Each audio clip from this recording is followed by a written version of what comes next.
সমৃদ্ধ পরিবারে জন্মগ্রহণ, একটা সম্মানী সম্ভ্রান্ত পরিবারে জন্মগ্রহণকে সে তুচ্ছ মনে করে, কারণ তার পকেট খালি।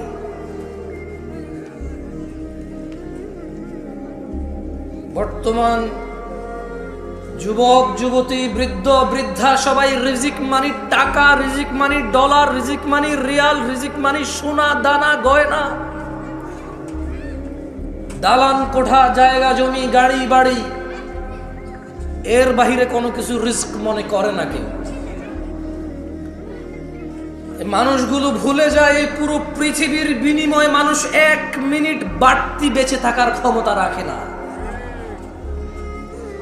এ মানুষগুলো ভুলে যায় একটা 4 ফিট 2 ইঞ্চি উচ্চতার পুরুষ অথবা নারী এ পুরো পৃথিবীর সম্পদ দিয়ে 1 ইঞ্চি উচ্চতা বাড়ানোর ক্ষমতা রাখে না। মানুষ তার যৌবনের রিজিককে অস্বীকার করে, সম্পদের সামনে তুচ্ছ করে।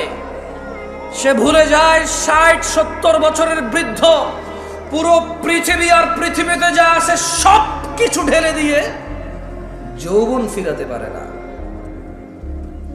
যুবক তার যৌবন নিয়ে সন্তুষ্ট না।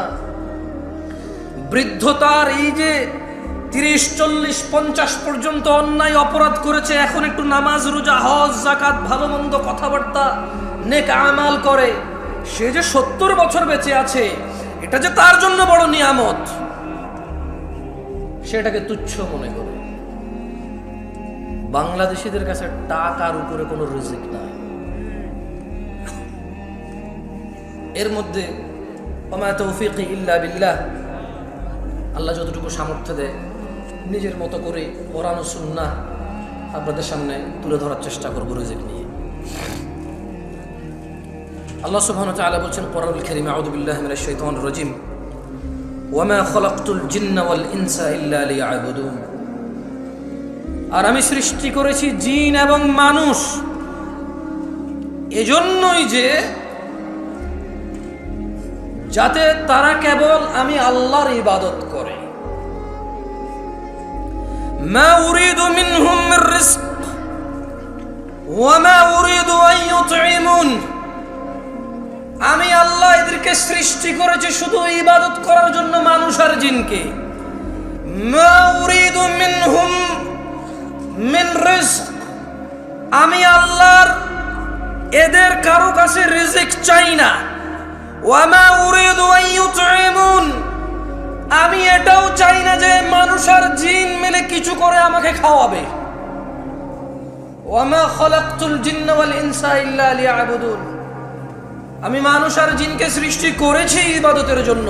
কেউ আমাকে রিজিক দেবে অথবা আমাকে খাওয়াবে। আচ্ছা, একটা কথা বুঝুন তো, এখানে আল্লাহ প্রথমে রিজিক বললো, পরে খাওয়াম বললো, তার মানে ইসলামে খাওয়া দাওয়াকে রিজিক বলে না, তাআম বলে। কি বলে? আরবিতে খাওয়া দাওয়াকে তাআম বলে। কি বলে? বাট রিজকের অংশ। কিসের অংশ? জামা কাপড়কে লিবাস বলে। কি বলে? রিজকের অংশ, কিন্তু রিজিক বলে না। মানে এটাই শুধু রিজিক। জামা কাপড়, অন্ন বস্ত্র এরকম করে স্পেসিফিক করে না। লিবাস কিন্তু রিজক, তাআম কিন্তু রিজক, আল মাল কিন্তু রিজক। সুস্থতা রিজক, সম্মান রিজক, ইলম রিজক, বাচ্চা কাচ্চা রিজক।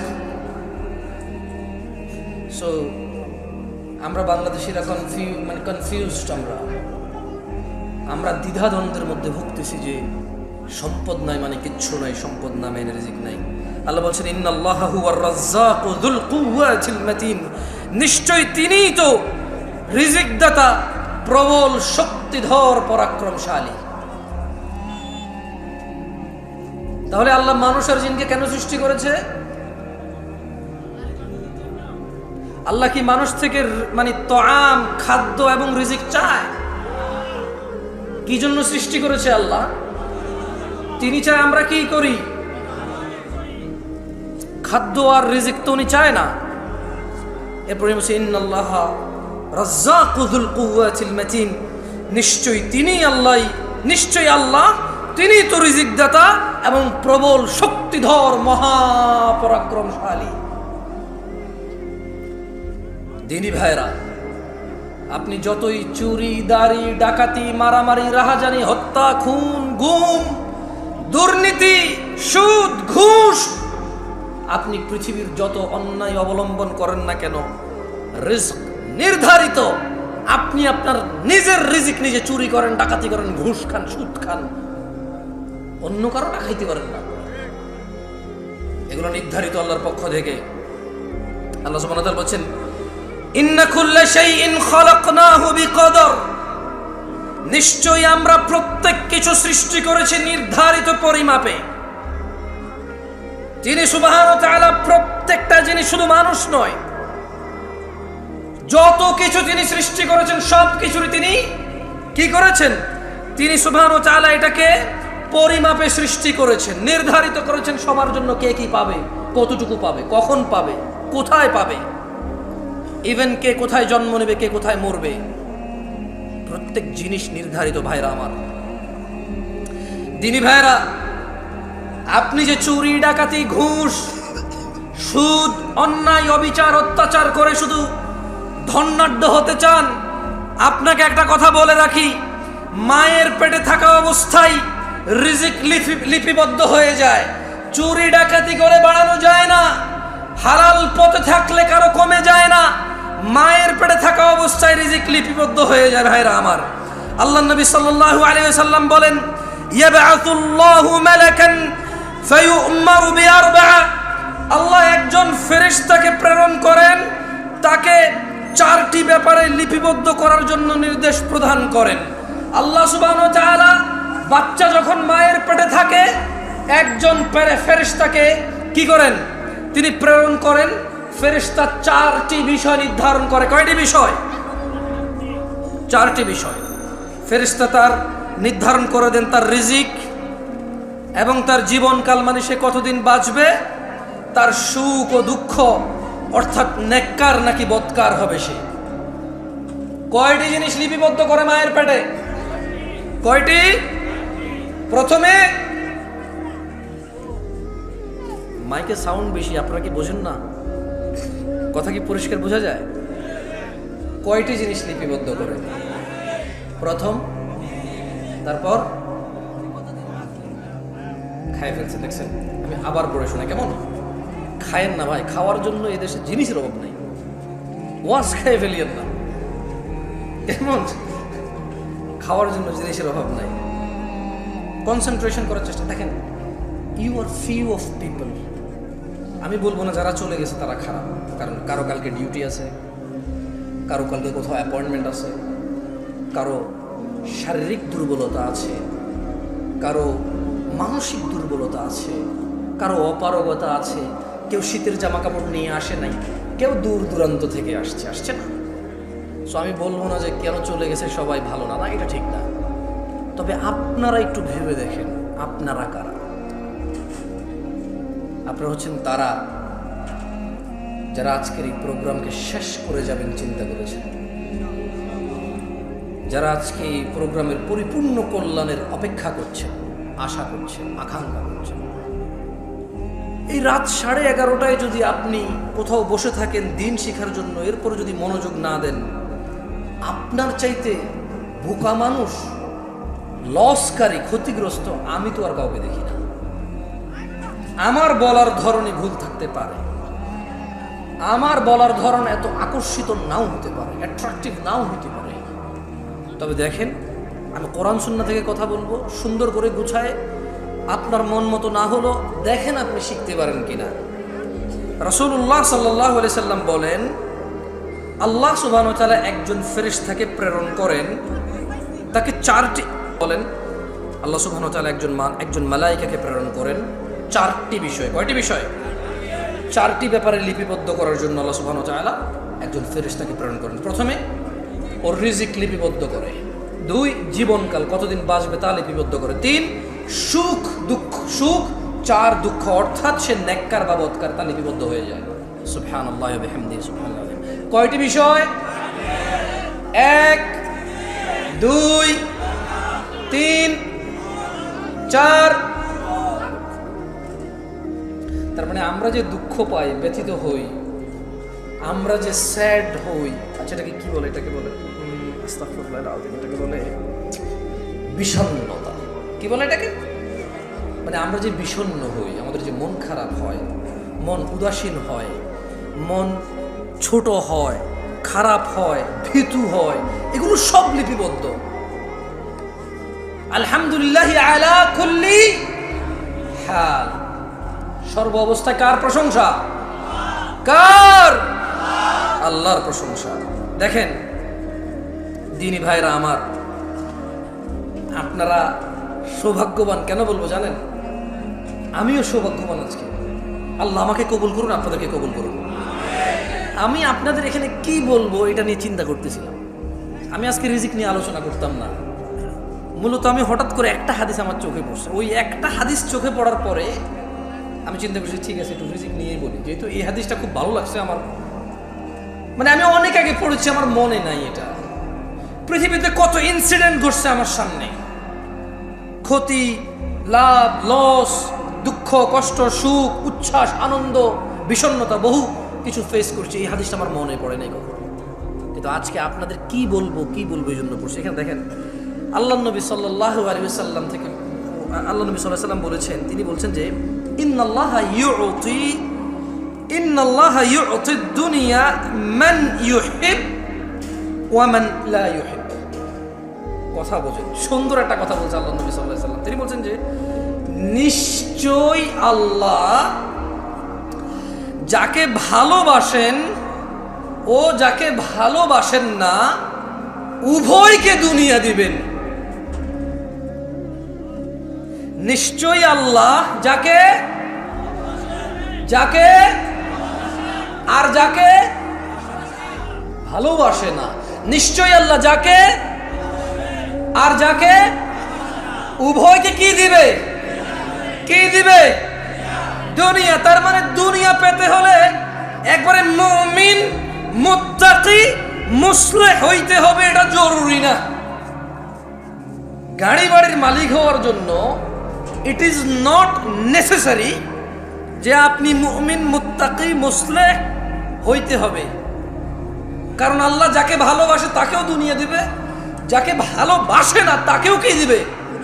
দুনিয়া। এরপরে বলছেন যে ওয়ালা ইউতিল ঈমান ইল্লা মান আহাব। পূর্বাচলের মানুষ, আমি জানি না কোন বোন এখনো উপস্থিত আছে কিনা, রাত প্রায় 11:30 প্লাস, রাত প্রায় 12টা বাজে। ও আমার ভাই ও বোনরা, এই হাদিসের দিকে একটু লক্ষ্য করেন। ইন্নাল্লাহা ইউতিদ দুনিয়া মান ইউহিব ওয়া মান লা ইউহিব। আল্লাহ দুনিয়া দিবে, গাড়ি দিবে, বাড়ি দিবে, সম্মান দিবে, সম্ভ্রম দিবে, সব কিছু দিবে, ক্ষমতা দিবে যাকে আল্লাহ ভালোবাসে আর যাকে ভালোবাসে না উভয়কে। ওয়ালা ইউতিল ঈমান, কিন্তু আল্লাহ ঈমান দিবে শুধু তাকেই, ইল্লা মান আহাব, যাকে আল্লাহ ভালোবাসে শুধু তাকেই আল্লাহ ঈমান দিবে। আল্লাহর কাছ থেকে ঈমান পাইতে হইলে আল্লাহর ভালোবাসার উপযোগী হইতে হবে, এই ছাড়া ঈমান পাওয়া যাবে না। ঈমানদার তো অনেক দূরে, আল্লাহ ঈমানই দিবে না যদি আল্লাহ আপনাকে না ভালোবাসে। আল্লাহর ভালোবাসা পাবেন কিভাবে বলতে পারেন? আল্লাহ বলছেন কুল ইন কুনতুম তুহিব্বুনাল্লাহ। ও মুহাম্মদ সাল্লাল্লাহু আলাইহি ওয়াসাল্লাম এদেরকে বলে দেন, ইন কুনতুম তুহিব্বুনাল্লাহ, যদি তোমরা আল্লাহকে ভালোবাসো, ফাত্তাবিউনি, আমি মুস্তাফা সাল্লাল্লাহু আলাইহি ওয়াসাল্লামের অনুসরণ করো, ইউহিব্বুকুমুল্লাহ, যদি আমি মুহাম্মদের অনুসরণ করো, ওই আল্লাহ আরশে আযীমের মালিক উনি নিজেই তুমি বান্দাকে, সৃষ্টিকে ওই আল্লাহ নিজেই ভালোবাসবে। আল্লাহ ভালোবাসবে কাকে? জবাব ঠিক হয়েছে, এবার সবাই বলেন আল্লাহ কাকে ভালোবাসবে? যে নবীর অনুসরণ করে। আল্লাহ কাকে ভালোবাসবে? আল্লাহ কাকে ভালোবাসবে? যে বাঁ হাতে খায় সে কি নবীর অনুসরণ করে? যে টাকনুর নিচে পড়ে সে কি রাসূলের অনুসরণ করে? যে দাঁড়িয়ে দাঁড়িয়ে খায় সে কি রাসূলের অনুসরণ করে? যে ডান পায়ে টয়লেটে যায় সে কি রাসূলের অনুসরণ করে? যে বাম পায়ে মসজিদে ঢুকে সে কি রাসূলের অনুসরণ করে? যে গালিগালাজ করে সে কি নবীর অনুসরণ করে? যে হারামখোর সে কি নবীর অনুসরণ করে? যে জিনাকারী সে কি নবীর অনুসরণ করে? যে দ্বীনের মধ্যে নেকির আশায় নতুন নতুন সুন্দর সুন্দর ভালো ভালো কাজ করে ইবাদত বলে চালিয়ে দেয়, অথচ নবী বলেনি সে কি নবীর অনুসরণ করে? তাহলে কে নবীর অনুসরণ করে? কুল্লু উম্মতি ইয়াদখুলুনাল জান্নাহ। ইয়া নাস, মানুষ, তিনি সাল্লাল্লাহু আলাইহি ওয়াসাল্লাম বলেছে কুল্লু উম্মতি ইয়াদখুলুনাল জান্নাহ, আমার উম্মতের সবাই জান্নাতে যাবে। সুবহানাল্লাহ। ইল্লা মান আবা, আবা জান্নাতে যাবে না।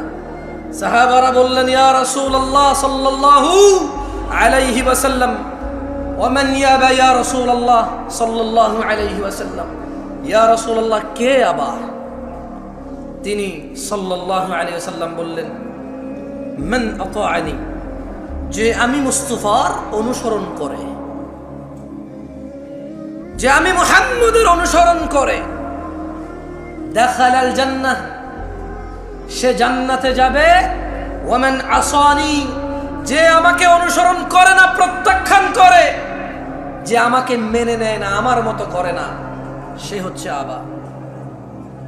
ওয়া মান আসা ফাহুয়া আবা, যে আমার অনুসরণ করে না। আচ্ছা, দাড়ি যে কাটছেন কার অনুসরণ বলতে পারেন? হ্যাঁ, দাড়ি কাটা কার অনুসরণ? ওই যে ছেলে ছিঁড়া প্যান্ট পরে আসছে কার অনুসরণ? এই যে এখানে ছেলে এখান দিয়ে চুল এমনি এমনি কাটছে কার অনুসরণ? এই যে ছেলে 7 number 8 number 10 number 11 number jersey ছাড়া পরবে না কার অনুসরণ?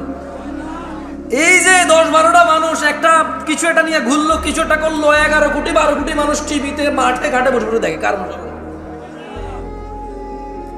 এই যে ক্যামেরাম্যান সারাদিন ওয়াজ রেকর্ড করে, আল্লাহর 30 দিন ওয়াজ রেকর্ড করে, কোথাও না কোথাও টাকনুর নিচে প্যান্ট পরে দাড়ি কাটে, কি জন্য ওয়াজ রেকর্ড করে বলেন তো একটু?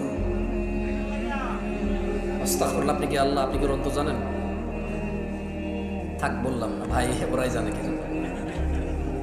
কারণ ওরা যা ওয়াজ শুনে পরে বলবে যে আপনি কিভাবে জানেন আমি মুনাফিক? আপনি নিজেই মুনাফিক, আমাকে মুনাফিক পালন করেন। কারণ ও বলবে দরকার কিন্তু কিছু বলবো, ভাই ডোন্ট টেক এনি রিস্ক, ওকে? আর আসলে কাউকে তো মানে ছেলেগুলো সামনে আসে, ওদের কিভাবে তো লজ্জা দেওয়া উচিত না। মানে তোমার কি উচিত হয়েছে এখন আমার সাথে কানেক্ট হওয়া? বলো, আমি তো মাহফিল করতেছি ওদের সাথে, তোমার সাথে আমি ম্যান টু ম্যান কানেক্ট হলে আমার বিষয়ের কি হবে? তোমার তো উচিত হয় না ভাইয়ের সাথে এখন কানেক্ট হওয়া, ম্যান টু ম্যান। তো মাহফিল শেষে বলো কোনো অবস্থা থাকলে, এটা ঠিক না, বক্তব্য বিগড়ে যায়। এই যে ছেলেগুলো লাইভ করে, রেকর্ড করে, এডিট করে, থাম্বনেইল দেয়, এরপর এটা ছাড়ে, এই দেখুন জামশেদ মজুমদার কাঁদিয়ে দিলেন সবাইকে, হুদা এরকম চোখের পানি এরকম লাগাই দেয় ছবি। আমি এরপরে ওয়েট এরপর আমি নিজের ওয়াজে নিজে ক্লিক করে দিয়েছি, আমি তো কান্দি নেই, কেউ কান্দে নাই। এরপরে লিখলো যে এরকম বক্তব্য জীবনও শোনেন নাই, আমি ক্লিক করলাম, আমি কইটা তো আমি কইছি ঠিক আছে, আমি জীবনে বহুতবার শুনছি এই বিষয়ে আলোচনা, কে কইছি শুনিনি এরকম বক্তব্য। যদি খালি আমি এখানে বলি যে আমি এই সিজনের জন্য এটা শেষ ওয়াজ, হয়তো এটা টাইটেল দেবে কি জামশেদ মজুমদার তার শেষ মুহূর্তে কি বললেন, মনে হয় আমি মারা গেছি পরে। To just have a click, okay, একটা ক্লিক পাওয়ার জন্য, নাথিং এলস, কিচ্ছু না। সো আয়োজন করে মাহফিলের, রেকর্ড করে মাহফিলের, লেকচার করে মাহফিলে, শ্রোতা শুনে মাহফিল, দিন শেষে কারোই কোনো। মায়ের পেটে কয়টি জিনিস লেখা হয়? 1 নাম্বার, 2 নাম্বার হায়াত, জীবনকাল। কি কাল? জীবনকাল। তারপরে হচ্ছে 3 নাম্বার, 4 নাম্বার, আল্লাহ দুনিয়া কাকে কাকে দিবে? সবাই বলতে কে? বেশি হয়ে যাবে। তাহলে আমি আরো সুন্দর করে প্রশ্ন করি। আল্লাহ দুনিয়া দিবে যাকে, আর যাকে ওকে। ঈমান দিবে কাকে? ঈমান দিবে কাকে? ঈমান কে দেয়? আল্লাহর ভালোবাসা পাবে কে? মাশাআল্লাহ, মুমতাজ। এটা হলো শ্রোতা। ওস্তাদ বক্তব্য মুখস্থ হয়ে গেছে না ওদের? এখন পর্যন্ত যা যা বলছে ওদের কিন্তু মুখস্থ হয়ে গেছে, মানে হুকুম মুখস্থ হয়ে গেছে। হাদিস মুখস্থ না হলে হুকুম কি হয়েছে? এটাই দরকার আমাদের। আমরা চাই আমরা কথা বলবো, আপনি যদি হাদিস এবং কোরআনের আয়াত মুখস্থ না করতে পারেন, কিন্তু যা বলেছে এটার হুকুম আপনি মুখস্থ করবেন, আদেশ এবং নিষেধগুলো আপনি মুখস্থ করবেন। আল্লাহ নবী সাল্লাল্লাহু আলাইহি ওয়াসাল্লাম বলতেছে যে উহাদ্দিসুকুম হাদিসান ফাহফাযুহু। আল্লাহ নবী বলছেন যে আমি তোমাদের একটি কথা বলছি, তোমরা তা মুখস্থ রাখবে। কে বলেছে? কে বলেছে? সাল্লাল্লাহু। কয়টি কথা বলবে? আমরা কি করতে হবে? আবার খাই ফেলছেন। আরে আপনি খান নাই ভাই, কেউ কেউ খাইছে। ওকে, আমি আবার জিজ্ঞেস করি। আল্লাহ নবী সাল্লাল্লাহু আলাইহি ওয়াসাল্লাম বললেন উহাদ্দিসুকুম হাদিসান ফাহফাযুহু। আমি তোমাদের একটি কথা বলছি, তোমরা তা মুখস্থ রাখবে। তাহলে একটি কথা কে বলছে? আল্লাহ নবী সাল্লাল্লাহু আলাইহি ওয়াসাল্লাম। কয়টি কথা বলছে? কি করতে বলছে এটা? কি করতে বলছে এটা? কল, তিনি সাল্লাল্লাহু আলাইহি ওয়াসাল্লাম বললেন ইন্নামাদ দুনিয়া লিআরবাআতি নাফর। ও আমার উম্মতরা, আচ্ছা এইভাবে উনি বলেনি, আমি বলতেছি। ওকে, তিনি এভাবে সাল্লাল্লাহু আলাইহি ওয়াসাল্লাম বলেনি, উনি তো সাহাবাদের বলছেন। কাকে বলছেন? উনি কাকে বলছেন? সাহাবাদের। কিন্তু আমরা ওনার কি উম্মত। আমরা কি? আমরা ওনার সাহাবা না, আমরা কি উম্মত। তিনি ওনার সাহাবাদের মাধ্যমে, সাহাবাদের প্লাসে কিয়ামত পর্যন্ত যত মানুষ এই পৃথিবীতে আসবে সবার জন্য সমান বিধান, সবার জন্য সমান বিধান। তিনি বলছেন যে উহাদ্দিসুকুম হাদিসান ফাহফাযুহু। আমি তোমাদের একটি কথা বলছি, তোমরা তা মুখস্থ রাখবে। কল, তিনি সাল্লাল্লাহু আলাইহি সাল্লাম বললেন ইন্নামাদ দুনিয়া লিআরবাআতি নাফর। নিশ্চয় দুনিয়া 4 প্রকার মানুষের জন্য। নিশ্চয় এই পৃথিবী 4 প্রকার মানুষের জন্য। নিশ্চয় এই পৃথিবী কয় প্রকার মানুষের জন্য? নিশ্চয় এই পৃথিবী 4 প্রকার মানুষের জন্য। আবিদিন রাযাকাহুল্লাহু মালান ওয়া ইলমা। আল্লাহ তাআলা যে বান্দাকে ধন সম্পদ ও ইলম দান করেছেন এ হলো 1 প্রকার। এই পৃথিবী কয় প্রকার মানুষের জন্য? একজন বান্দা যাকে আল্লাহ ধন সম্পদ ও জ্ঞান দান করেছে, এটা কয় প্রকার? একজন বান্দাকে আল্লাহ কি দিয়েছে? ধন সম্পদ এবং ইলম। আল্লাহ তাআলা যে বান্দাকে ধন সম্পদ এবং ইলম দান করেছে, সুবহানাল্লাহ, ফাহুয়া ইয়াত্তাকি ফীহি রাব্বাহু ওয়া ইয়াসিলু ফীহি রাহিমাহ। যাকে আল্লাহ ধন সম্পদ বলছেন যে, আল্লাহ নবী বলছেন যে আর সেই তার ধন সম্পদ এবং ইলমের ক্ষেত্রে তার রবকে ভয় করে ও আত্মীয়দের সাহায্য করে, সুবহানাল্লাহ। তাহলে পৃথিবী 4 প্রকার মানুষের জন্য। কয় প্রকার মানুষের জন্য? 1, আল্লাহ একজনকে সম্পদ দিছে, ইলম দিছে। এখন সে কি করে? সে ইলম দিয়ে আর সম্পদ দিয়ে আল্লাহকে ভয় পায়। কাকে ভয় পায়? মানে এই টাকা দিয়ে সে সিনেমার টিকিট কেনে না। এ টাকা দিয়ে সে কি করে না? সিনেমার টিকিট কেনে না। এ টাকা দিয়ে সে মদ গাঁজা কিনে না। এই টাকা দিয়ে সে কাউকে মারবে, গাল্লাবে, অপদস্থ করবে, জুলম অত্যাচার করবে, সেটা কি করে না। সে এই টাকার ক্ষেত্রে সে কি পায়?